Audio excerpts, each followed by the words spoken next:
and it was a quick little scary story. Yeah, that one was my favorite by far. Okay. I loved it. Well, I enjoyed the next one, too, even though it was only about 17 minutes from Belgium with French and English subtitles there. Tell us about that one.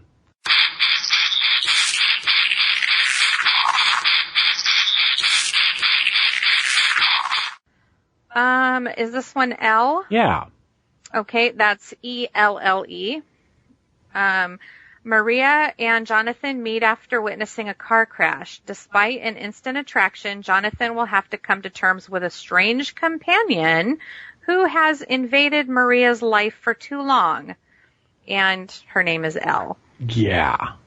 I was like, what is going on here? This was very good. And I think you're maybe seeing a pattern here that this second block was really strong as far as the movies went. Okay. And so this was another one that I really enjoyed. I don't know if this would have been a full-length featured film, but it definitely could have been a solid half hour or, 45 minutes, like a Twilight Zone episode or a Twilighted Side. I don't know, something. Let's hope not. Something of that nature, though. Yeah, because basically, like it said, did you catch that they were witnesses to the car accident? Yeah. Okay, they were just witnesses. All right. Yeah, but Wait, Sorry what? about that. I got derailed. We'll pick up. Nothing to see behind that last silence or that little clip or audio montage there. To make a long story short, they witness a car accident, and I was kind of like, gosh, he starts trying to pick up on her, like she's all upset and stuff, but they've hit it off. It's very mutual. Yeah. In fact, she turns out to be a little aggressive. Well, yeah, that's the interesting thing, because as you're watching this was another fun one, because you thinking one thing to begin with, and it was like, oh, this guy's all like hitting on her and stuff, but then she invites him to her place. Yeah. And she's kind of aggressively, wanting to make him out and who's physical. Exactly. Who's predator and who's prey in this scenario. So I was like, so then I was scared for him, and I was thinking maybe he shouldn't go in her house. But yeah, and then you get in the house and everything is like way over the top, pink and girly, like crazy. It was great. I mean, there was a lot more going on than even what we've told you so far. You know what I mean? So that was another one that was really enjoyable. I liked it. Right. So you figure out that she has someone or something living with her who actually is controlling a lot of what's going on. Yes, exactly. It wasn't her taste for everything to be pink and crazy looking. Right. She's like, oh, well, Elle likes it that way, so... That's the way it's going to be. So it's kind of interesting. And then the ending wasn't what I expected either. No, that was I want to say a refreshing ending to it. Because it wasn't your typical predictable type thing there. Right. Speaking of which, this next one may have been predictable, but it was my favorite for the film festival. It was. It was tough for me. There was another couple of movies here that were good and so on, but this one I really enjoyed because for me, I saw what was coming early. I saw it before it got there. Yeah. But it was still a fun ride, and this is a 6-minute movie. No.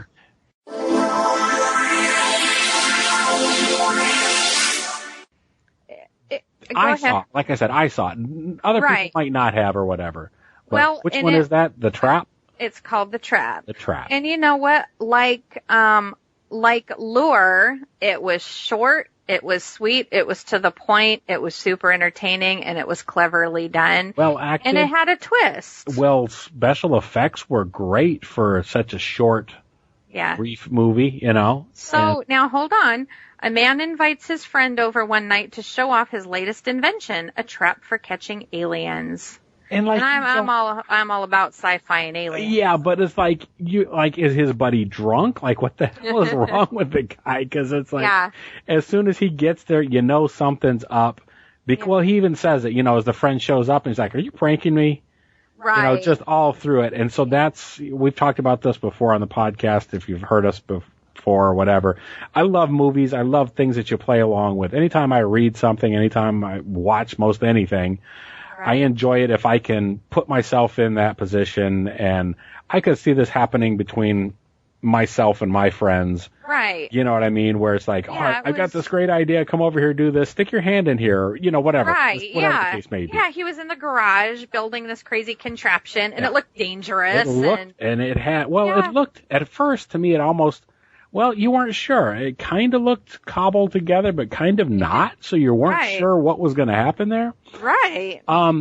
That was my favorite for the film festival. Like I said, there were others that were maybe more slickly produced and maybe better stories elsewhere or whatever, but this was my favorite for being what we saw. You know what it is? And it doesn't even have to be about all the effects and how much money went it, just whatever. Because my favorite still to this day is Grasshopper. And that was such a simple, it was well done. The actors were excellent. Yeah, now this was from maybe 2 festivals ago, I think. Oh my gosh, longer ago than that, I think. Is it? I don't know. It might have even been from the first one we ever went to. It might have been, yeah. But yeah, it was ridiculous. But I remember at the end, it was how it made me feel. Like just the end, like yes, and cheering at the end, and it was funny, it was entertaining, it was all of that. Yeah. And that's kind of how this one was. Yeah. The next one, Knock.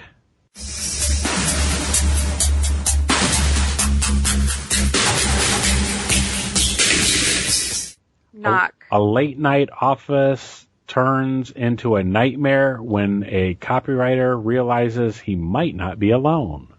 Right.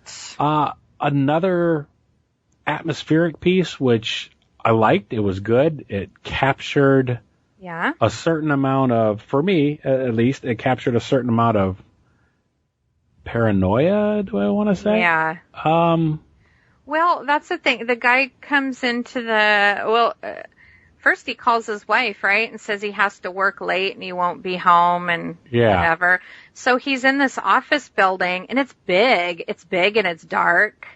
He just has light on kind of in his area. And so it was a little bit, things like that kind of weird me out a little bit. I don't like being the only one in a giant building, by yourself in the dark.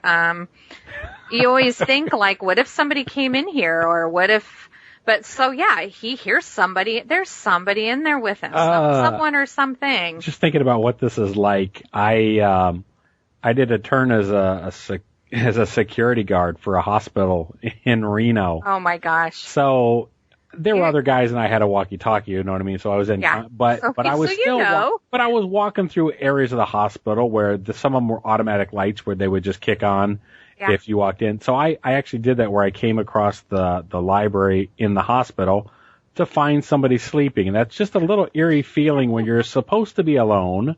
Well, and you were working in the middle of the night. Yeah, exactly. And suddenly, there's somebody there where they're not supposed to be or whatever. So yeah, that definitely is for me it was relatable. But yes. Yeah, Knock was a good one. And again, another I want to say Twilight Zone feeling to it. Right. That type of things. And again, another short 7-minute movie. Yeah. But still a good example can be done. And I think it starts out where he hears someone in the bathroom. Yeah. So, but the door's locked, so he knocks on the door, and he's like, "Hello," and I think he decides, doesn't he go get something to break down the door or to get the doorknob to jimmy it open or something? But he comes back and the door's open, so whoever or whatever was in there is now in the office with him. Yeah. That one was good. Yeah. The next one.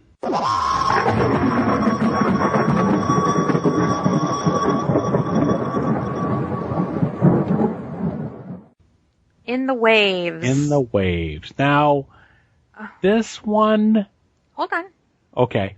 a tie-dye fabric animation that narrates the beginning of life through a microscope perspective. Oh, is that what we were looking at? Yeah. I liked it though. Did you?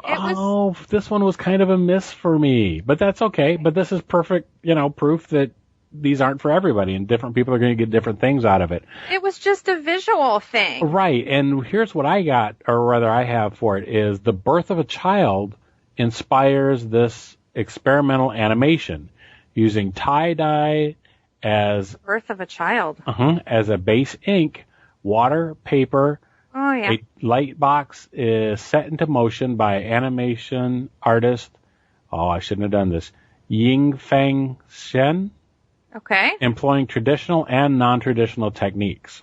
Yeah, I found all of that really interesting. Yeah? I wrote notes in the pitch dark of the theater. I could hardly read them right now. Oh, okay. But it says like burlap or cloth, worm-like things moving through, line drawing, animation, computer. I had question marks by all these things. Because I was trying to figure out all the different techniques he used and all of that. Okay. And I wrote interesting and unique. And various, so that makes sense, the life beginning, the birth of a child inspiring that kind of. But it went I saw a lot of ocean stuff. Well, yeah, I'm saying this was probably what inspired him to get started, not necessarily what inspired this piece per se. Right, because there was various sea life and fish and things moving in and out and other little blobs and things with eyes or whatnot. Yeah. So yeah, totally microscope. Yeah. Yeah, I thought it was kind of neat. It was just one of those kind of cool visual things that you just watch go by, and I was just trying to figure out what the heck I was looking at. Okay. But it was enjoyable to me. All right. So the next one.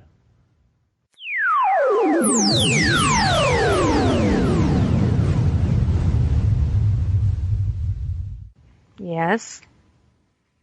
Zurch? Yeah. Let's see. This was another foreign film. Zurch asks his boyfriend Kano, I'm probably saying that wrong. Probably. It's probably Kano. Okay. To do something terrible for him. Kano, driven by a powerful love, agrees without knowing he is about to sacrifice more than he imagined. Okay, that was kind of funky the way I read that. Kind of, but basically, yeah, two men are walking out. They're out in nature, out by this beautiful lake and all of this and that. And one of them asks the other one to drown him. I'm not sure how Lovecraftian your description was when you read that. It's not at all. But this movie was. Yes, it was. Yeah.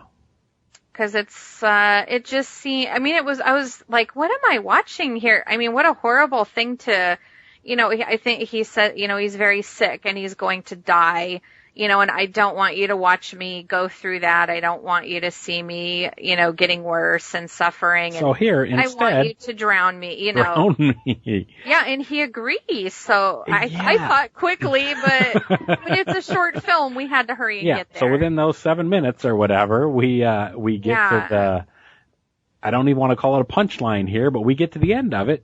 Yeah, of sorts. And it's not what you think. Yeah. Because it's Lovecraftian. Exactly. Maybe he shouldn't have agreed to drown him. Maybe not. Maybe. That whole water thing again. Yes, there is. Lots of scary things come out of the water, I'm just saying. Exactly. Did you like that one? I did.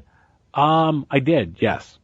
Okay. Yeah, I will leave it at that. I'm going to say that I probably like the next one even better, though. Okay.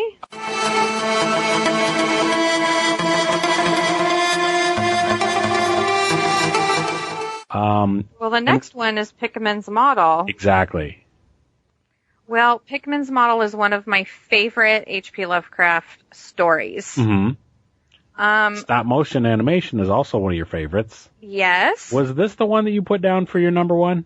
No. Oh, it wasn't. That's right. Lore was. You know what? This version or this telling of Pickman's Model, it was different than Lovecraft's story, so I actually I'm one of those. That's not how the story goes. They you took some points off for that. Okay. I did. Well, that's all right. But I mean, judging this for what it was definitely enjoyable. I'll let you read the synopsis now.